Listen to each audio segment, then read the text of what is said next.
Hey lovely people, spring is finally on its way, which means it is time for me to talk about my winter favourites.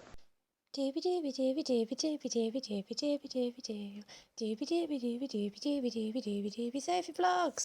As I said at the end of my autumnal favourites, winter is my least favourite season. It is specifically also my least favourite season when you're in a lockdown and everything feels a bit shit. So I thought I would take the time to talk about all the things that sort of made my winter slightly less terrible. As per usual, I'm going to start off by talking about things that I watched. I have a little notepad down here if you see me looking down. That's what I'm doing. I'm going to start things off with a documentary. This is The Celluloid Closet. I think that this is available on a streaming service. I'm not sure if it's Netflix or a different one, I can't remember, but this was gifted to me for a birthday present a couple of years ago, and I finally watched it because I wanted to be in the right mood. This is a documentary that is looking at sexuality in film, specifically like same-sex desire in film. It's based on a book by Vito Russo, which has then been adapted into this. It has lots of different contributors, as you can see here, Tom Hanks, Whoopi Goldberg, Lily Tomlin. It's quite old by now. I think it's from the 80s or 90s. It's from 1995, so it definitely like stops at a point, but in some ways that's really interesting because it's really interesting to see they go way back through film history and tracing the changing portrayals of same-sex desire in film, sort of both like highlighting some of the negative ways it's been portrayed, but also some of these really positive, great ones that sort of like slipped under the radar at times and stuff like this. And then all of these people who are contributing are in some way connected to some of the films that they're discussing or stuff like that. I just thought it was really great. I really enjoyed it. I really want to read the book that it is based on, just because I think that will just flesh out a lot of what's being said in here. It is interesting to watch as a bit of a time capsule in some ways because it was made in 1995. So obviously, like, so much time has passed since then that some of these things that they're talking about, like, it's interesting to compare where they're at with where we're at now, and things that are still pervasive problems and some things which we have sort of made progress on and that sort of thing. So this was just really fab, and it's also really added to my watch list of things that I want to watch because I want to watch some of these ones that they're talking about that are really groundbreaking, that are really great, and that sort of thing. So this was really fab, and I would really recommend it. I've definitely mentioned this in a previous favourites video, but the Great Pottery Throwdown is back, and it is bringing me so much joy. So Throwdown is essentially the ceramics version of the Great British Bake Off. You have a bunch of potters, and each week they're challenged with a main challenge and then a mini challenge. The thing is it's so delightful because, especially this season, because they were filming it obviously during coronavirus, so these people are all isolating together and they're all living together, and there's just such a lovely bond between everyone. Everyone is so helpful to each other. If someone's having difficulties, like, everyone will try and help out. I love ceramics anyway, so it's really interesting from like a technical standpoint of what are they making, what are they doing. They make these amazing things. Also, one of my favourite parts of it is one of the judges, Keith. He's like a really famous ceramicist. And he just cries all the time in a way that I find so cathartic, because just like if someone has made something that's just so beautiful, then he'll just cry. Or if someone has really like struggled through some like technical difficulties but they've made it work, he'll just cry. And it's just like pure and delightful, and it's just the loveliest. And I think it's absolutely just, it's one of the things that has really brought me joy during a time when I've been a bit glum, to be honest with you. So I just wanted to mention that. Also, been watching Drag Race UK, obviously. It's been great. Again, it's just been like a little bright fun spark in the middle of some grey days. Finally is Raiders of the Lost Past, which is hosted by Dr. Janina Ramirez, who is one of my favourite historians. This is just Janina Ramirez. Each episode follows like a different topic. Like the latest one, as of recording, is about these Viking longships that they excavated and that they had to sort of piece back together from like thousands of tiny pieces of wood and stuff like this. She's such a fabulous presenter.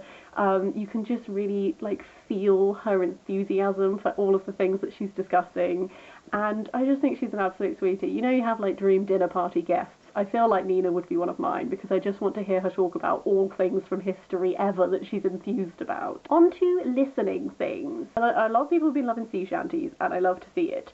I fell down a space shanty hole. So there are some space shanties that are very much based on sea shanties and drinking songs and that sort of thing. I will include a couple down below. But specifically, I fell into a mechanisms hole, which are they're no longer together, but they were this performance troupe. Each performer had like a character. So their albums are concept albums that tend to hinge around a specific theme and idea, but sometimes the songs are like the backstories of the characters that the performers are playing, and then sometimes they are like these bigger stories. Some of my favourite songs is Swan Song, which is a retelling of Swan Lake, but it is a love story between this sentient ship and her captain. There's another one that is an Alice in Wonderland retelling, which is like creepy and haunting. Drop Dead is a very cool one that is like based on a game that I've never played. And one thing I really love about them is a lot of the time their songs have roots in traditional folk songs, shanties, stuff like this. So the musicality is loosely based on these existing songs, but then they create these like narratives that span across the albums. Like Ulysses Dies at Dawn is like retelling Greek mythology, but with like this sort of like gangster element and stuff like this. I just think they're really fabulous. I just think from like concept to execution to like storyline and that sort of thing, they're just really great, and I got really, really into space shanties this season. I also really enjoyed Anna Akana's latest song, which is called I Feel Nothing. Anna Akana is obviously a very big YouTuber. I've been subscribed to her for years. I've been really enjoying her forays into music. This particular one is one that I've just got stuck in my head quite a lot lately, but also like some of her other ones have also been really great. And then finally, my dad is a rock legend, and he has coped with winter lockdown by making so many mixed CDs. This entire box is full of CDs that my dad has sent me, and bearing in mind they're all in these tiny wallets, this is how many CDs my dad has sent. So, he initially made a compilation that was called Lockdown Blues that was like sort of for his birthday. We always make birthday CDs in my household so that when it reaches your birthday you make a CD that's like all the music you've been listening to that last year. So my dad obviously made 4 volumes of that. And then because it was his 60th, he decided to do 60 for 60, which was supposed to be 60 tracks for 60 years. And then he realised that he was not physically capable of that. And it has turned into at least 60 CDs for 60 years. Add on to that, also, I requested a couple of compilations from some of the bands that were on the Lockdown Blues CDs, and now I have all of these CDs. I should probably just buy a cheap CD player to listen to them, because I've been burning them onto my phone and it's taking a very long time.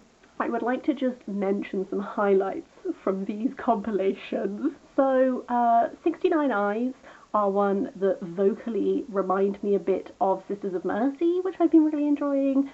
Buck and Evans are a vocalist and guitarist duo, which give me vibes of like Bonamassa Hart, also like a little bit like Joss Stone with the vocals, Debbie Bonham, that sort of thing. Like Lycanthropy are kind of a little bit more, not psychedelic, but there's a little bit more element of that sort of like folk rocky kind of things. And also Thunder Mother, who are like a all-female sort of in the vein of classic rock styling type thing. So those are all musics that have been brightening my day. Onto a brief food topic, and then I will actually physically show you some things. I got gifted another roasting tin book for Christmas, which was really, really appreciated, because this series are just like my favourite series of cookbooks. I just think they're all so easy, because when I cook, I like to use as little things as possible to minimise washing up, so the roasting tin books are just ideal. This one is travelling around the world with different recipes. The quick roasting tin is also brilliant because all of the recipes are 30 minutes or under. But on a recipe note, I've been using Libby on my phone, and you can use cookbooks on there. So I've just been rinsing all of the cookbooks that my library has available, because I've definitely been like cooking my way through winter. I've been finding it a really good use of time. I've been having like headaches and nausea and stuff like this from like too much screen time and that sort of thing, and just stress.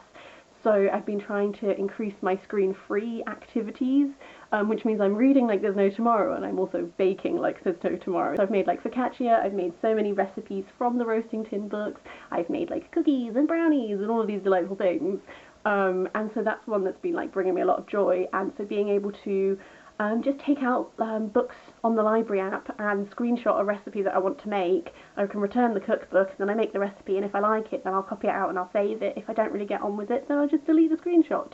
So that's been really fabulous, and if you're someone who likes cooking and you have access to your library app, I would really recommend also having a look at what cookbooks they have available, because it's helped me realise which books are ones that I would like to actually buy, because if there are ones which have a lot of recipes that I think I'm going to do, then I'm going to go and buy them. But it is nice to be able to get a glimpse in advance, especially because, like, I'm vegetarian. If you have any dietary requirements, it can sometimes be tricky to buy cookbooks blind because you don't know how much of the stuff in it you'll actually be able to cook. So it's really helped, like, prioritize for me which books are worth investing in and which books are probably delightful, but like if they're 80% meat, then I'm not going to use it, am I? Okay, finally, a couple of physical things I would like to show you. I mentioned previously that I've been crafting and pom-pomming. I made a pom-pom wreath for my friend. This is a star wreath. She picked the colours to go with her decor, and she said she really wanted a star. I wasn't sure how it's going to turn out because stars are pointy and pom-poms are round, but I think it's worked out really well. I'm working on a couple of other wreaths. One of them is just for me to enjoy. Some of them I might gift to people, but it's just a really fun thing. If you have like time, yarn, little pom-pom rings and a hot glue gun, then you're all set. I also bought myself some nice candles. These are all from Game Tea, which is like a little independent creator. They do a lot of stuff to do with Dungeons and Dragons. They do have cool books available there, but they also do these amazing candles. So this is Enchantment, which smells like patchouli and warm amber. This one is Illusion, which is rose scented, and then this one is Restoration, which smells of green mosses, vetiver and heartwood. I love these designs, and the joy of these is like once the candles are burned, I can keep the pots, and I can keep stuff in the pots, and I can keep these gorgeous designs, you know? So very much like reusable, which is very nice. You may have noticed these delightful earrings that I'm wearing. These are my Welsh Love Spoon earrings. They are by Miss and Tits, which I definitely mentioned in my last video because I bought some stationery from her. She's an independent artist based in Wales. I absolutely love her work. These are super gorgeous, like 80s style Love Spoon earrings. She has a second design that I also kind of want to buy. But I think she's really fabulous. I will link to her shop down below. Also, this hairband, which you may have noticed me wearing in some YouTube videos lately. It's from Jules. It was a Christmas present. My partner's parents have been really sweet, and they've just been posting us Christmas gifts. Like every couple of weeks we get a different gift in the post, which is really nice because we obviously didn't see them at Christmas. And I really, really like this. My hair has got very long since this time last year. So anything that can keep my hair out of my face is really appreciated, and I've got a lot of compliments on this on Zoom calls, so I wanted to mention it. And then finally, I bought a book trolley, but I don't know how to get it into the shop. I'm going to try and drag it in. Can you see it? This is my book trolley. Isn't it beautiful? I mentioned previously that I am very specific about what books go on my shelves, and no books go on there until I've read them and decided I want to keep them, which means that I was previously just keeping unread books in boxes, which was a bit clunky and annoying. So this has actually really revolutionised that, and I really like it as like an organisational tool. I'm also storing yarn on it. It's me. And also from like a book management standpoint, it means that now I'm only going to buy books if I have space available on this trolley, and if I don't have space available on the trolley, then I don't buy books. And it's just quite a nice way to like manage my books that are coming in, and I can organise these in regards to like reading moments that I'm wanting to have and stuff like this. So I think it's really fab. It was much cheaper than I thought it was going to be, and it was much easier to put together than I thought it was going to be, so I loved it. That's everything I wanted to talk about this week. This book trolley is still in the shop, but I can't get rid of it right now. As per usual, I would love to hear if you have consumed any of these things. Do you have thoughts on them? Or please do let me know what's been getting you through winter. I would love to hear and to squirrel all the ideas away for future times. But yes, do leave a comment down below. I always love to hear from you. Otherwise, I hope you're having a really lovely day, and I will see you next time for something different.